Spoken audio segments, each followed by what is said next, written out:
Hello friends, welcome to the channel. आज हम बात करेंगे बेसिक फंडामेंटल एनालिसिस की। आपने काफी देखा होगा कि अलग अलग यूट्यूबर्स अपने कोर्स बेचते हैं फंडामेंटल एनालिसिस के, स्टॉक ट्रेडिंग के, पोजिशनल ट्रेडिंग, स्विंग ट्रेडिंग। लेकिन मैं आपको बता दूं कि स्टॉक मार्केट में शुरुआत करने के लिए आपको ऐसे किसी भी कोर्स की जरूरत नहीं है। आपको कोई भी इन्वेस्टमेंट स्टार्टिंग में करने की जरूरत नहीं है। मैं आपको बताऊंगा बेसिक फंडामेंटल एनालिसिस, जिससे आप एटलीस्ट अच्छे स्टॉक पिक करके और इन्वेस्टमेंट स्टार्ट कर पाएंगे। तो चलिए शुरू करते हैं। हम सबसे पहले यूज करेंगे वेबसाइट screener.in। तो हम यहां से जाके screener.in पे चले जाएंगे। अब यहाँ पे आप अपनी जीमेल आईडी के साथ इस पे लॉग इन कर सकते हैं। यहाँ से लॉग इन आप कर लेंगे। तो अब सबसे पहले तो हम ऐसे देखेंगे कि हमें किस इंडेक्स से स्टॉक्स उठाने हैं। तो अगर आप स्टॉक मार्केट में एक बिगिनर हैं तो हमेशा आप निफ्टी 100 से स्टार्ट कीजिए। अब निफ्टी 100 कौन सी कंपनीज हैं? निफ्टी 100 वो कंपनीज हैं जो इंडिया में टॉप 100 कंपनीज हैं मार्केट कैप के हिसाब से। और ये सारी 100 कंपनी को हम लार्ज कैप कंसिडर करते हैं।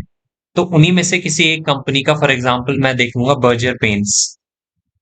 बर्जर पेंट्स का हम फंडामेंटल एनालिसिस स्टार्ट करेंगे।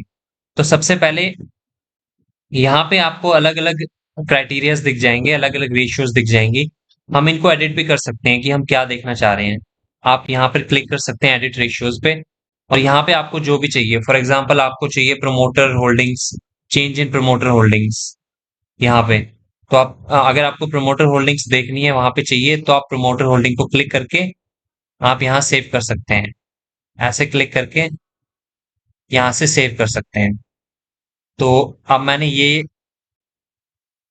ये सारे रेशियोज इसमें सेलेक्ट कर रखी है।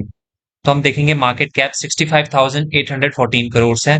स्टॉक का जो पीई रेशियो है वो है 76.6%। जो करंट प्राइस है वो है 678। जो 52 वीक हाई एंड लो है वो है 710 और 527। डिविडेंड यील्ड यहाँ दिख रही है हमें। प्रमोटर होल्डिंग लास्ट क्वार्टर्स के कंपैरिजन इस क्वार्टर में क्या चेंज हुआ है प्रमोटर की होल्डिंग का, वो रेशियो मैंने ऐड कर रखी है। 3 साल में जो प्रॉफिट का जो एवरेज है वो यहाँ दिखा रहे हैं हमें। और 3 साल में जो सेल्स की ग्रोथ है वो 18.4% है। एफ आई आई की होल्डिंग में क्या चेंजेस हुई हैं लास्ट क्वार्टर के कंपैरिजन वो यहाँ दिखा रहा है। प्लेस्ड परसेंटेज ये दिखा रहा है 0%। शेयर्स प्लेस्ड कर रखे हैं प्रमोटर्स ने। डेट टू इक्विटी रेशियो कि जो कंपनी में डेट है वो कितना है, कि जो कंपनी में डेट है वो कितना है, ये हमेशा 1 से कम रहना चाहिए। तो हम यहाँ देख सकते हैं। अब यहाँ हम देख रहे हैं 52 वीक हाई से कितना नीचे है स्टॉक। 4.62% है, मतलब ज्यादा डिस्काउंट में नहीं है अभी फिलहाल 52 वीक हाई से। अब हम देखेंगे इसका बेसिक फंडामेंटल एनालिसिस। ये तो हमारी जो इंपॉर्टेंट रेशियोज है वो हमें दिखा रहा है यहाँ पे।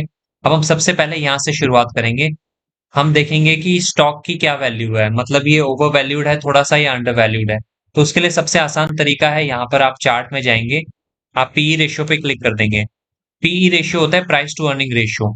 जैसे जैसे स्टॉक के फंडामेंटल स्ट्रांग होंगे, यानी जो स्टॉक का प्रॉफिट होगा वो स्ट्रांग होगा, तो स्टॉक का पीई रेशियो नीचे चला जाएगा, क्योंकि अर्निंग्स पर शेयर से डिवाइड होता है। तो जैसे जैसे प्रॉफिट बढ़ेगा वो न्यूमरेटर ज्यादा होने के कारण जो आपका पीई रेशियो है वो आपका कम होता जाएगा। तो अभी हम देखेंगे स्टॉक का जो मीडियन पीई रेशियो है, जो ये वाली लाइन है, बीच वाली लाइन आप देख सकते हैं, जो व्हाइट वाली लाइन है वो है 73.8। और जो स्टॉक का करंट पीई रेशियो है वो है 76.6। तो हम कह सकते हैं कि स्टॉक अभी अंडर वैल्यूड तो नहीं है लेकिन सही वैल्यू पे है अपनी, क्योंकि काफी समय से कंसोलिडेट कर रहा था स्टॉक। तो अभी धीरे धीरे ऊपर जा रहा है। अब हम देखेंगे, हमने पीई रेशियो तो देख लिया। अब हम देखेंगे इसके पीयर्स। ये सबसे पहले हम प्रॉफिट एंड लॉस स्टेटमेंट देखते हैं। प्रॉफिट एंड लॉस स्टेटमेंट आप लास्ट 5 ईयर से देख सकते हैं। जैसे हम स्टार्ट करते हैं मार्च 2019 से। तो ये स्टॉक की सेल्स देखेंगे हम पहले कंपनी की, 6062। फिर यहाँ से बढ़ रही है, यहाँ पे बढ़ रही है, यहाँ पे बढ़ रही है, यहाँ पे बढ़ रही है, तो मतलब कंटिन्यूसली कंपनी की सेल्स बढ़ रही हैं। अब हम नेट प्रॉफिट देखेंगे, ये वाला यहाँ से देखते हैं हम। 494 से हुआ 656, 656 से 720, 833, 860। तो हमने देखा कि सेल्स भी कंसिस्टेंटली बढ़ रहे हैं और प्रॉफिट भी कंसिस्टेंटली बढ़ रहे हैं। तो यहां से हम थोड़ा सा आइडिया लगा सकते हैं कि स्टॉक या कंपनी जो है वो फंडामेंटली स्ट्रांग है। अब हम देखेंगे, यहाँ पे नीचे ही आपको दिख जाएगा स्टॉक प्राइस का CAGR, compound annual growth rate. 10 साल में स्टॉक 23% के CAGR से बढ़ा है। 5 साल में स्टॉक 19% के CAGR से बढ़ा है।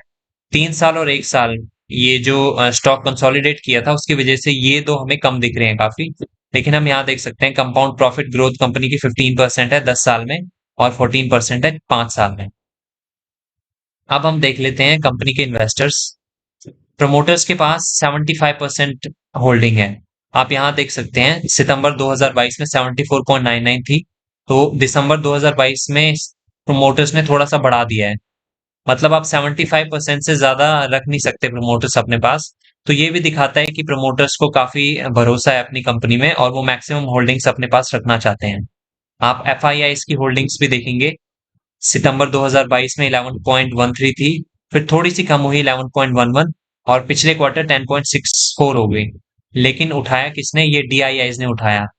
जो म्यूचुअल फंड्स हैं और जो डोमेस्टिक इन्वेस्टर्स हैं इंडिया के, उन्होंने 2.90 से अपनी होल्डिंग्स बढ़ा दी 3.47 में। पब्लिक से भी थोड़ी सी होल्डिंग्स ली गई है, 10.98 से हो चुकी है 10.90। तो ये वाले क्राइटेरियाज हमने देख लिए। अब हम देखते हैं इसका जो सेक्टर कंपैरिजन है पीयर्स। अब यहाँ आप देखेंगे एशियन पेंट्स इस इंडस्ट्री में मार्केट लीडर है। 3,16,535 मार्केट कैप है इसका करोड़, जबकि बर्जर पेंट का है 65,813 करोड़। तो ये दोनों कंपनीज निफ्टी 100 में है। एशियन पेंट्स तो निफ्टी 50 का भी हिस्सा है, बर्जर पेंट्स निफ्टी 100 में। So it is a large cap stock. ये जरूर एक लार्ज कैप कंपनी है।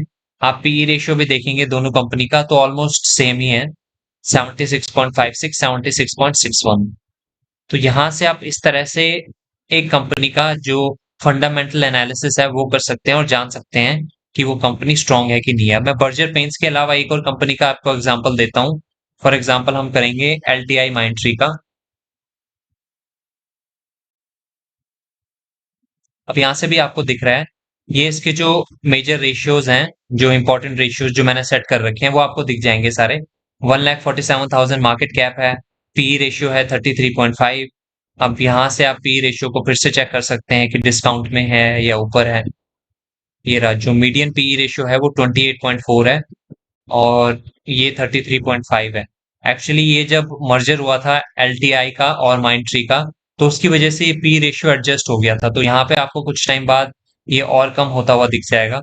अब हम वही देखेंगे प्रॉफिट एंड लॉस। तो यहाँ आप देख सकते हैं कंसिस्टेंटली बढ़ रहा है और यहाँ भी देख सकते हैं 1516, 1520, 1938, 2298, 4410। तो कंसिस्टेंटली प्रॉफिट बढ़ रहा है। उस हिसाब से आप ऐसे भी चेक कर सकते हैं फिर से। प्रमोटर्स के पास 68.68 होल्डिंग्स है, FIIs के पास 8.41, DIIs की बड़ी है 11.61 और पब्लिक की 11.22। तो इस तरह से आप किसी भी स्टॉक का फंडामेंटल एनालिसिस कर सकते हैं और जान सकते हैं कि आपको उस तक जाना चाहिए कि नहीं जाना चाहिए। एक और मैं आपको ट्रिक बताऊंगा कि ये वाला रेशियो भी आप जरूर सेलेक्ट करके रखें ताकि आपको पता चले कि कितना डिस्काउंट में मिल रहा है। जैसे ये वाला स्टॉक है वो 52 वीक हाई से 6.75% के डिस्काउंट पे मिल रहा है बस। और ऐसे ही अगर हम इन कंपैरिजन देखें, फॉर एग्जांपल अडानी ग्रीन को देखें, तो यहाँ आप देख सकते हैं 63% के डिस्काउंट में आपको मिल रहा है। तो आप ऐसे ये रेशियो सेट करके भी देख सकते हैं कि किसी स्टॉक में अभी बाय करने की अपॉर्चुनिटी है कि नहीं है। अगर आप निफ्टी 100 का स्टॉक देखेंगे तो 30-40% भी अगर डिस्काउंट हो तो आप उसको जरूर कंसिडर कर सकते हैं। तो आज की वीडियो के लिए इतना ही। मुझे उम्मीद है कि आपको इस वीडियो से जरूर कोई हेल्प मिली होगी। Thank you.